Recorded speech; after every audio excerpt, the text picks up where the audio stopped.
사파 여행 마지막 날이에요. 어제 그렇게 비와 번개가 쏟아지더니 아침에 거짓말처럼 맑아졌어요. 정말이지 알 수 없는 사파 날씨입니다. 제가 묵고 있는 엠갤러리 호텔은 높은 곳에 자리한지라 별도의 전망대를 가지 않더라도 늘 이런 뷰를 볼 수 있어서 참 좋더라고요.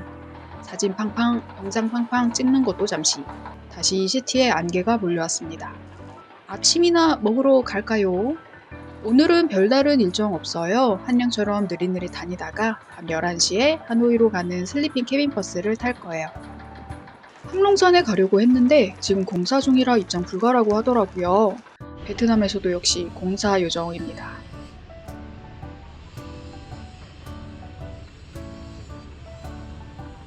딱히 일정도 없겠다, 몸도 피곤하다 해서 아침은 겁나 든든하게 먹을 거예요. 오늘은 오리국수에 반꾸온과 반미 등의 베트남 음식을 가져왔고요. 다이어트 식단 같은 샐러드와 닭구이를 식전 음식으로 입맛 돋워볼게요. 아주 훌륭합니다. 그리고 디저트까지 완벽하고 뚠뚠하게 채웠습니다. 마무리는 라임과 꿀을 넣은 페퍼민트 차로 깔끔하게.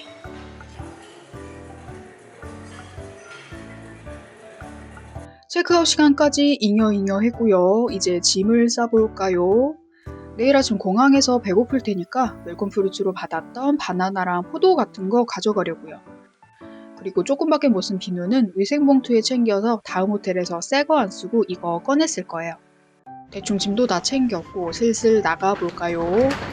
사파 엠갤러리 호텔은 정말 좋았어요. 객실 컨디션, 부대 시설, 서비스, 조식 퀄리티까지 어느 하나 완벽하지 않은 것이 없었습니다. 사파는 하노이에서 편도 6시간이나 떨어진 도시고 오가는 것이 워낙 힘들어서 체력 관리를 잘해야 하거든요. 또 대부분의 사파 여행은 걷는 일정이 대다수여서 호텔에 돌아와 푹 쉬어줘야 하는데 위치상으로나 컨디션으로나 완벽했어요. 사파 호텔 중에서 가격대가 좀 높긴 하지만 그만큼의 값어치를 충분히 하고도 남는 곳 같아요. 저는 정말 만족했습니다. 사파에서 할 수 있는 체험은 다양한데요. 제가 많이 안 했어요.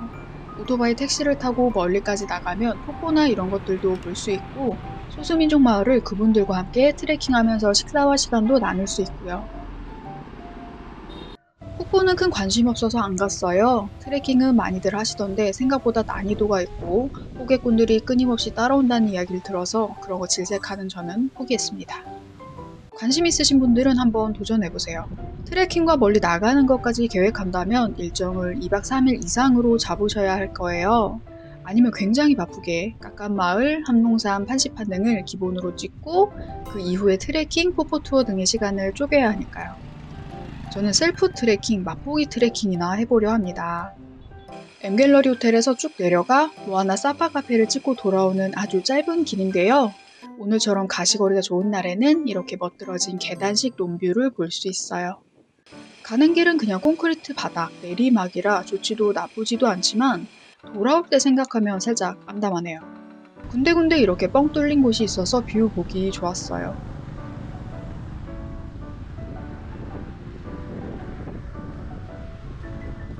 제가 처음에 예약했다가 위치 때문에 취소했던 KK 사파 호텔이 이렇게나 멀었었군요. 뷰는 엄청 좋았겠지만 시내 나가려면 되게 힘들었을 것 같아요. 내려가다 보니 등장한 모아나 카페. 여기는 사진 찍기 좋은 곳이에요. 입장료는 별도입니다. 8만동이고요. 음료는 따로 주문해야 해요. 입장료를 내면 물 한 병은 준다고 합니다. 저는 뭐 딱히 관심은 없으니 패스하지만 이런 독특한 구조물에서 사진 찍고 싶으신 분들은 추천드릴게요. 저는 모아나 카페까지만 내려가고 돌아서 다시 시티 쪽으로 향했어요. 더 내려가도 특별한 뷰가 보이지 않을 것 같았고 계속 내리막이라 올라오는 길이 좀 두려워서 그만 돌아섰습니다. 어제에 비해 오늘은 좀 맑은 날씨여서 차라리 오늘 판시판에 갈 걸 그랬나 하는 생각이 들었는데요. 주소문에서 들어보니까 판시판은 오늘도 안개의 자욱이었대요. 시티 쪽의 날씨와 상관없이 판시판은 제 갈 길을 가네요. 뭐 이게 하루 걸러 하루 맑았으면 신서유기에서도 맑은 날 갔겠지 안개 끼었을 때 가진 않았겠죠. 다시 호수 쪽으로 왔어요. 시원한 커피를 마시고 싶은데 호수 뷰를 바라보는 괜찮은 카페 없을까 두리번 거리다가 이 위치 이 각도면 호수가 보이겠구나 싶어서 찾아갔습니다. 여기 하노이에서도 엄청 많이 본 카페거든요. 뭔가 베트남 전국 체인 이런 건가 봐요. 거의 콩카페만큼이나 많이 봤던 곳입니다. 간단하게 뭔가 먹고 싶었는데 푸드 메뉴는 없대요. 그래서 커피 한 잔만 주문했습니다. 연유 가득 들어간 박시우. 에어컨 없이 모든 공간이 오픈입니다. 베트남에서 에어컨이 없다고요? 사파에는 에어컨 없는 호텔도 많대요. 여름에도 선선해서 굳이 에어컨이 필요가 없다고 합니다. 여기는 모든 공간이 오픈이라서 모든 곳에서 흡연이 가능해요. 특히 1층에는 흡연하시는 분들이 많아서 2층으로 올라왔습니다. 평일 애매한 시간이어서 그런지 사람이 별로 없었어요. 이렇게 호수와 거리를 바라보며 시간을 보낼 수 있었습니다. 아, 참 좋네요. 사파를 왜 베트남의 스위스라고 하는지 알 것 같아요. 정말 평화롭고 좋죠? 그렇지만 영상이라서 평화로워 보일 수 있어요. 실제로는 오토바이 소음이 좀 있습니다. 사실 박시우는 너무 한입거리라서 오래 머물 수가 없습니다. 그런데 커피는 또 엄청나게 진해서 많이 시킬 수도 없죠. 워낙 진해서 가만히 내버려두면 커피와 녹은 얼음이 섞이지도 않아요. 이건 좀 신기합니다.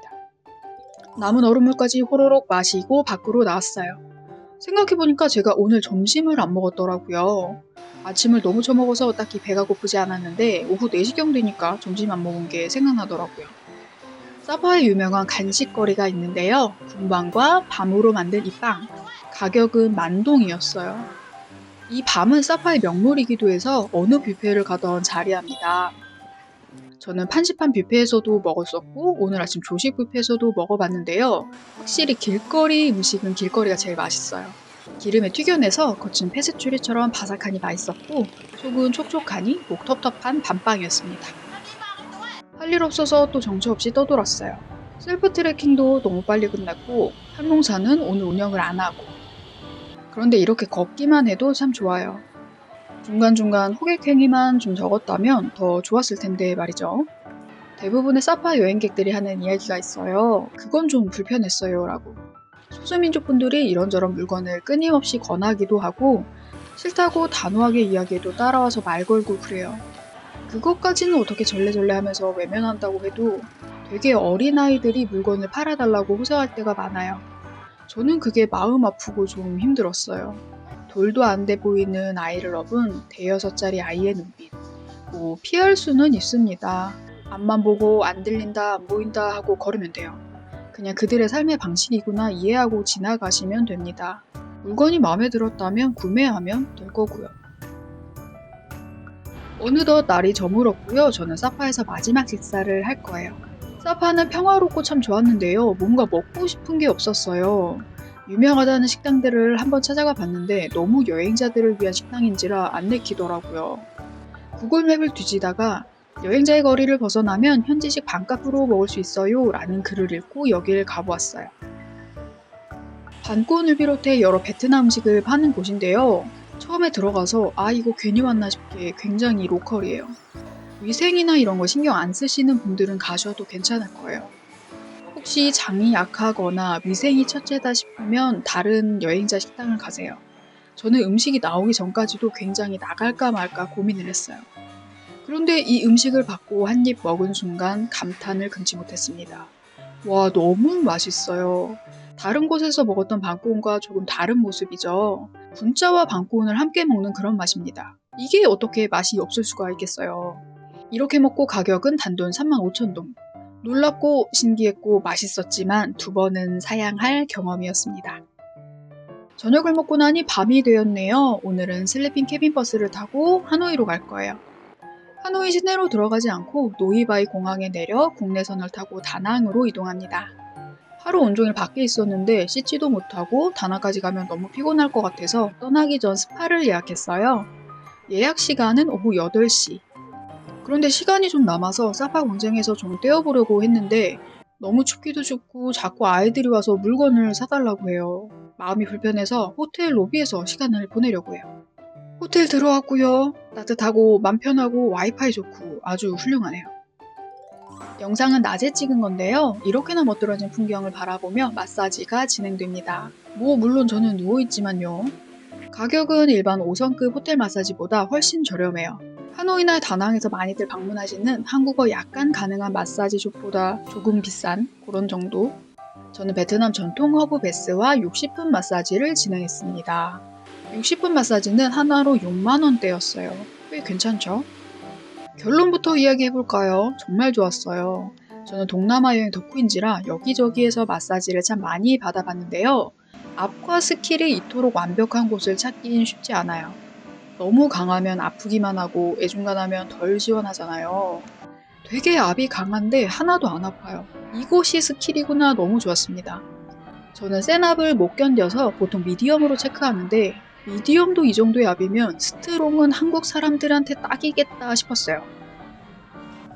사파에서 하노이 가는 슬리핑 깨미버스는 저녁 11시 45분이었는데요.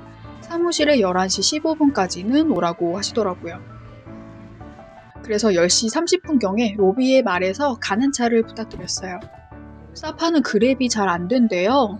일반 택시를 미터기 켜고 가거나 오픈으로 가는 전기차를 탑승해야 하는데 전기차 한 번도 안 타봤으니까 전기차로 예약 부탁드렸어요. 그리고 불안하니까 가격도 미리 여쭤봤는데요. 사우비의 버스 오피스까지는 대략 5만 동 나오는데 미터기를 이용한다고 하더라고요. 택시나 전기차나 가격은 동일하다고 하셨어요. 이 전기차는 보통 리조트에서 많이들 이용하는 버기랑 비슷해요. 선플라자 앞에 가면 엄청나게 대기하고 있습니다. 흥정에서 탑승하시면 돼요. 아주 시원하니 재밌네요. 저는 이거 타고 달리면 호수 밤거리도 볼 수 있겠다 싶었는데 조금 더 빠른 길로 달리다 보니까 호수 쪽으로는 안 가네요. 아쉽지만 괜찮아요. 아까 많이 걸었으니까요. 버스 오피스 도착한 시간은 이래저래해서 저녁 10시 40분경. 11시 15분까지 시간이 조금 남았으니까 기다려볼까 했는데 버스 기사님이 표를 보여달라고 해서 보여드렸더니 지금 버스에 탑승하라는 거예요. 그래서 후다닥 탔습니다. 참고로 사우비의 버스 오피스 화장실은 쏘쏘합니다. 여기서 쏘쏘는 다른 곳들보다 크게 나쁘지도 좋지도 않다는 거예요. 안 가도 되면 굳이 가진 마세요. 아름답고 깨끗한 것만 봐도 좋은 세상이니까요. 사파에서 하노이 가는 버스는 저번에 탔던 거랑 기종이 다른 것 같았어요. 뭔가 이게 더 신식 같은 느낌이랄까요? 조명이나 화면도 조정 가능했고요. 베개도 있어서 더 편했어요. 한번 타봤던지라 이제는 좀 익숙하게 누웠습니다. 근데 얼어 죽을 것처럼 너무 추웠어요. 저 이불을 덮고 싶지 않았는데 그랬다가 죽을 것 같아서 덮었습니다. 참고로 저는 긴팔 2겹에 바람막이에 경량 패딩을 입은 상태였고요. 다른 분들의 후기를 10분 이해했어요. 진짜 춥습니다. 마사지도 받아서 노곤노곤, 맘도 편해서 딥슬립 하다가 차가 멈춰서 잠시 몽롱한 상태였는데 기사님이 저를 깨우셨어요. 이 버스는 하노이 노이바이 공항 근처에서 한번 멈췄다가 하노이 시내로 다시 들어가는 버스거든요. 예약할 때 하차 장소를 공항 국내선으로 말씀드리면 돼요. 기사님이 리스트 확인하면서 한 분 한 분 깨워주십니다. 조용조용 짐 다 짊어지고 내려서 캐리어 찾고 미니 봉고차 탑승. 노이바이 공항에서 바로 드랍은 안 된대요. 어차피 버스 사무소랑 공항이랑 차로 5에서 10분 거리라서 이렇게 무료로 데려다 주십니다. 무척 좋죠? 좋긴 좋은데 지금 시간이 새벽 4시 20분이에요. 다낭 가는 비행기는 오전 11시 40분인데요. 어찌어찌하여 노이바이 공항 국내선 도착. 베트남 항공 국내선 편도 예약했고요. 셀프 체크인이 가능해서 체크인 고고. 그런데 수화물 택이 안 나오는 거예요. 일단 비행기 티켓만 들고 셀프 백드랍에 갔어요. 직원분께 나 이거 티켓 받았는데 짐택이 안 나왔어 라고 보여드리니 So early 라면서 놀라시는 거예요. 그렇죠. 오전 11시 40분 비행기인데 무려 7시간이나 일찍인 새벽 4시 40분에 왔으니까요. 그러더니 잠깐만 기다려봐. 내가 더 일찍 갈 수 있나 알아봐 줄게 라고 하셨어요. 오잉? 더 일찍 갈 수 있다고? 두근두근 이게 된다고? 너무 설렜어요. 체크해볼게. 30분 있다가 와줄래? 라고 말씀하셔서 30분 대기 갑니다. 왜 이렇게 늦은 비행기를 선택했냐면 일단 버스에서 무슨 문제가 생길 수도 있으니까 이왕이면 여유롭게 가자였고 11시 40분 이전 비행기들이 최소 5만원은 더 비싸서 그냥 저렴한 거 끊었습니다. 두근거리면서 30분 있다가 다시 방문. 하노이에서 다낭 가는 비행기는 꽤 자주 있는데요. 탑승 수속을 끝낸 후 자리가 빈 게 있으면 저를 끼워 넣을 계획이셨어요. 지금은 자리가 없다 해서 다시 30분 대기. 기다리는 동안 M갤러리 호텔 웰컴 프루츠로 나왔던 과일을 주섬주섬 먹으면서 아침 식사를 해봅니다. 하노이 공항은 노숙하기 나쁘지 않더라고요. 가다 보면 복도에 손잡이 없는 의자가 쭉 있어서 다들 거기서 자더라고요. 저도 저 풍경 중 일부가 될 예정이었는데 말이죠. 30분 지났고요. 3차 시도 갑니다. 오, 자리가 있나 봐요. 6시 45분까지 9번 카운터로 오래요. 지금은 새벽 5시 50분경. 인포메이션에 물어 콘센트도 찾아 휴대폰 충전 시작. 한국 사람은 와이파이와 콘센트만 있으면 시간 보내기는 문제없죠. 시간 남는 동안 할 일 없으니까 캐리어 손잡이에 붙었던 스티커 떼기. 사우비에 버스 이용하신 분들은 짐 번호 적힌 이 스티커 최대한 빨리 떼세요. 귀찮아서 내버려뒀더니 눌러붙어서 난리도 아닙니다. 바로 떼면 떼어지는데 내버려뒀더니 일이 되었습니다. 그 사이 아침이 되었고요. 다낭에 더 빨리 갈 수 있다니 신난 마음에 아침 공기를 맡으러 밖으로 나갔는데요. 아, 제가 착각을 했군요. 여긴 하노이였어요. 엄청 매캐해서 다시 공항 안으로 피신. 약속된 아침 6시 45분 카운터로 갔습니다. 체크해야 할 것이 많아서 조금만 기다리래요. 7시경 마침내 티켓 변경 완료. 7시 30분에 다낭으로 가는 비행기를 탈 수 있게 되었어요. 국내선 탑승 수속은 40분 전 마감되는데요. 수속을 마친 다음에 제 티켓을 변경한 것 같더라고요. 그런데 30분밖에 안 남았잖아요. 직원분이 또 직접 저를 짐 검사하는 데까지 데려다 주셔서 긴급이니까 빨리 통과해달라고 요청드려서 바로 들어갈 수 있었습니다. 저기가 5번 게이트야, 저기로 바로 가면 돼 라고 말씀하시고 빠르게 쿨 퇴장하셨어요. 아니, 성함이라도 뽑고 내가 감사 메일이라도 쓰려고 했는데 라는 아쉬움이 있었지만 저도 탑승 시간이 다 되어 빠르게 이동했습니다. 진심으로 감사했어요. 베트남 항공 직원분들. 비행기 시간이 땡겨진다고. 금요일 이른 아침이었고 때마침 자리 빈 비행기가 있어서 변경 가능했던 것 같아요. 그리고 제가 좀 유연한 정책의 항공권을 발권해서 가능했던 것 같습니다. 상황에 따라 다를 수도 있으니까 제 후기는 재미로만 봐주세요.